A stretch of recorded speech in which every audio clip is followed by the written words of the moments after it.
جی ایمان مزاری صاحبہ بتائیے گا، آخر کار مطیع اللہ جان صاحب کو اس مقدمے میں ضمانت ملی ہے، کیا ہوا آج عدالت میں اور کل کیا ہو گیا اچانک کہ جہاں پہ انسداد دہشت گردی کی عدالت اس دن ضمانت نہیں لے رہی تھی اور ریمانڈ دے دیا تھا، اور اچانک آج پھر مطیع اللہ جان صاحب کی ضمانت ہم نے دیکھی، کاروائی کیا ہوئی؟ میں ذرا ایکسپلین کر دیتی ہوں کہ سب سے پہلے تو جب مطیع اللہ جان صاحب کو پیش کیا گیا تھا تو ہم نے ڈسچارج کی بحث کی تھی کہ یہ پرچہ ایک جھوٹا پرچہ ہے۔ ثاقب بشیر صاحب نے آ کر ایک بیان حلفی عدالت میں جمع کرایا، اور یہ کوئی بھی یہ پرچہ پڑھ کے ہنسے گا ہی، کیونکہ مطیع اللہ جان صاحب کی جو انٹیگریٹی ہے، ریپیوٹیشن ہے ایز اے جرنلسٹ، وہ بیونڈ ڈاؤٹ ہے۔ تو اس دن ان کا 2 دن کا فزیکل ریمانڈ دینا ان کے ساتھ ناانصافی تھی، ان کی لبرٹی پر ایک انفیئر کرٹیلمنٹ تھی۔ ہم نے اس آرڈر کو اگلے دن ہی اسلام آباد ہائی کورٹ میں کل یعنی فرائیڈے کو چیلنج کیا تھا۔ ہم نے ریکویسٹ کی تھی سیم ڈے ہیئرنگ کے لیے، کیونکہ اگر وہ اس کے بعد سنا جاتا تو وہ انفریکچوئس ہو جاتا، and we are very grateful کہ honourable Islamabad high court نے ڈویژن بینچ کانسٹیٹیوٹ کر کے ہماری یہ پلی سنی اور یہ 2 دن کا فزیکل ریمانڈ والا آرڈر سسپینڈ کیا، جس کی وجہ سے پھر ہم ادھر کل آئے بھاگتے ہوئے ATC کہ ہم بیل کل ہی موو کریں گے، لیکن یہ نہ ہو سکا کیونکہ کورٹ اویلیبل نہیں تھا، لہٰذا آج صبح ہم نے بیل دائر کی جیسے ہی مطیع اللہ جان صاحب کو پیش کیا گیا، اور وہ بیل الاؤ کی گئی ہے۔ یہ کیس ویسے بھی ایک جھوٹا من گھڑت کیس ہے، اور ہم اس کیس کی کواشمنٹ کے لیے بھی اسلام آباد ہائی کورٹ میں جا چکے ہیں، وہ منڈے کو لگا۔ اچھا، آپ سینئر کونسل ہیں اس مطیع اللہ جان کے کیس کا، یہ مقدمہ تو حکومت کہہ رہی ہے، خود کہہ رہی ہے جھوٹا مقدمہ ہے، پھر مقدمہ کس نے کروایا؟ حکومت نے ابھی تک مقدمہ واپس کیوں نہیں لیا؟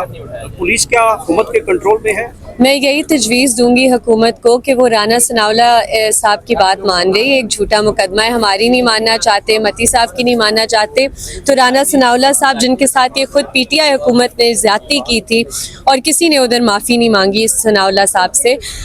ان کی وہ بات سن لیں، ان کی ایڈوائس پہ چل جائیں کہ یہ ایک فیک کیس ہے، اسے واپس لے لیں، بہتر یہی ہے، نہ کہ ان کے لیے زیادہ شرمندگی کا باعث بنے گا اگر یہ عدالت سے قواش ہو یا اس پہ اور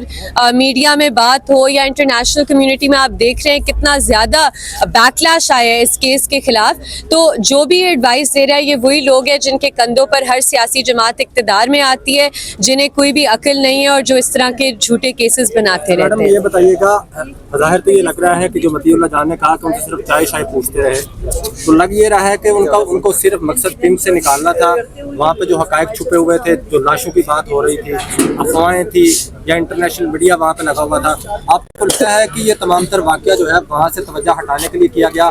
یہ صرف اس لیے نہیں کیا گیا کہ توجہ ادھر سے ہٹائے، لیکن اس لیے بھی کیا گیا تاکہ آپ سب صحافیوں کو ایک پیغام بھیجا جائے کہ اگر آپ تحقیقات کریں گے کہ کتنی لاشیں گری ہیں، کس حالت میں لوگ پہنچے ہیں ہسپتال، کیا حکومت کیوں نہیں لاشیں واپس دے رہی تھی بہت سے فیملی ممبرس کو، تو پھر آپ سب پر بھی منشیات ڈال کے آپ کی زندگی کے 5-6 دن اس طرح نکالے جائیں گے جس کے لیے کوئی ایڈیکویٹ ریکمپنس نہیں ہو سکتی۔ تو یہ صرف مطیع اللہ جان صاحب کی بات نہیں ہے، یہ ہر پاکستانی شہری کی بات ہے جو حق اور سچ پہ بات کرتا ہے اور جو سوال اٹھاتا ہے۔ ایک چیز میں ایڈ کر دوں، آپ نے بالکل صحیح فرمایا، لیکن یہ میں آپ کو ایک FIR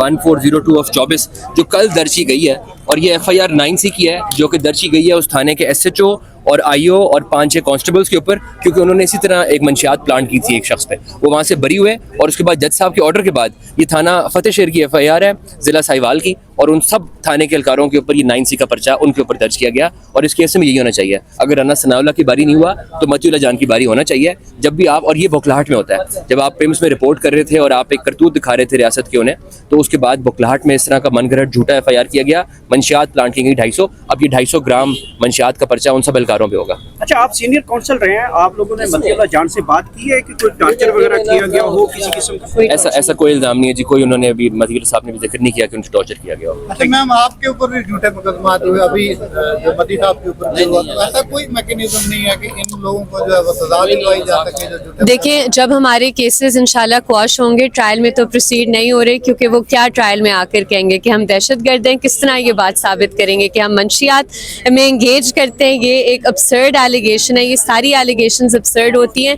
اس میں وہی بات ہے جو ہادی کر رہا ہے کہ اگر